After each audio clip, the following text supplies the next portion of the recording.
You are 9 years old. Beijing, 1962.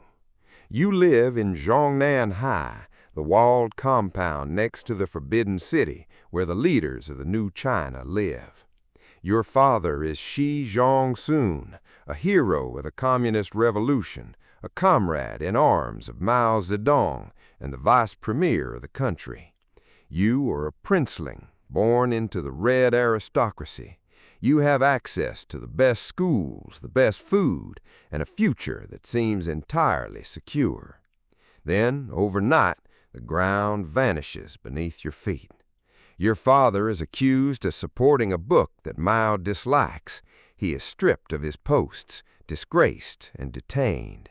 The family of a revolutionary hero becomes, overnight, a family of class enemies. You learn your first lesson about the party. Loyalty is temporary, and safety is an illusion. You are 15, Shanxi Province, 1969. The Cultural Revolution is tearing the country apart. Your school is closed. Your home is ransacked. Your older half-sister, unable to bear the persecution, commits suicide. You are sent down to the countryside, to a remote, impoverished village called Liangjia. You sleep in a yadon, a cave dug into the yellow earth. The bed is made of clay and infested with fleas. You spend your days carrying heavy baskets of manure and digging ditches. You are miserable, and at one point you run back to Beijing, only to be arrested and sent back to the cave. You realize there is no escape. To survive, you must not reject the system that broke your family. You must become its most perfect instrument. You apply to join the Communist Youth League. You are rejected 9 times because of your father's disgraced name. You apply a 10th time. You are accepted. You become more red than the red. You are 29, Zhangding County, 1982. Your father has been rehabilitated, and your family's status is restored. Other children of elite families are using their connections to get comfortable desk jobs in Beijing or to study in the United States. You choose a different path. You request a transfer to the provinces, to a dusty, quiet agricultural county in Hebei. You ride a simple bicycle. You wear cheap clothes. You sleep in a basic office. You do not show ambition. You do not make speeches about reform. You build a reputation of a quiet, hard-working, non-threatening bureaucrat who gets things done without making waves. The elites in Beijing look at you and see a safe, unremarkable administrator. They do not see the patience of a man who spent 7 years in a cave waiting for his moment. You are 54. Beijing, 2007. The two main factions of the party, the elite princelings and the technocratic youth league, are locked in a stalemate. Neither side wants the other to control the future of the country. They need a compromise candidate, someone harmless, someone who has managed provinces quietly without creating enemies. They look at you. You are appointed to the Politburo Standing Committee, positioning you to succeed Hu Jintao. You smile, you nod, and you say very little. Your rivals, like the charismatic and ambitious Bo Xilai, make headlines. You stay in the shadows, letting them believe you are a blank slate upon which they can write their own desires. You are 59, November 2012. You are named General Secretary of the Chinese Communist Party. The international community expects you to be a reformer, perhaps even a moderate who will ease state control. They have miscalculated.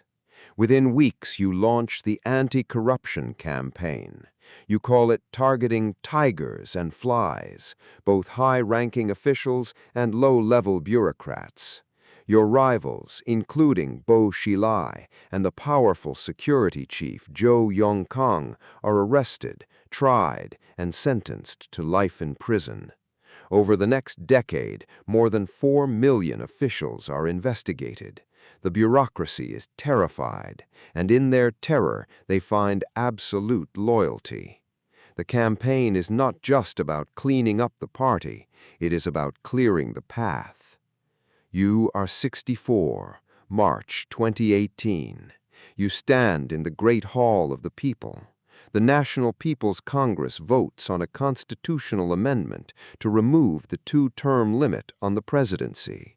The vote passes, 2,958 in favor, 2 opposed, 3 abstaining. Your political ideology, Xi Jinping thought, is written directly into the Constitution, an honor previously granted only to Mao Zedong. The collective leadership model established to prevent the rise of another one-man dictatorship is officially dismantled. You have spent decades climbing a ladder that you have now pulled up behind you. You are 69, October 2022. The 20th Party Congress. You sit at the center of the stage. Next to you is your predecessor, Hu Jintao. Before the final votes are cast, 2 stewards approach Hu, whisper in his ear, and physically escort him out of the hall. He looks confused, pauses to speak to you, and taps your successor on the shoulder. You nod politely, your face completely blank, never watching him leave. The moment is captured on international cameras, a public demonstration of the shift from the old era to the new. There is no longer a balance of power. You control a nation of 1.4 billion people. You do not need the mass purges of the past to maintain order. You have the digital panopticon, a network of over 500 million surveillance cameras equipped with artificial intelligence, facial recognition, and real-time tracking. You have built a system where a citizen's thoughts can be monitored through smartphone apps, where dissent is silenced before it can find a voice, and where the party is present in every home, school, and business. You started your journey in a cold clay cave with nothing but a book and a kerosene lamp, rejected by the state. Now the state is shaped entirely in your image.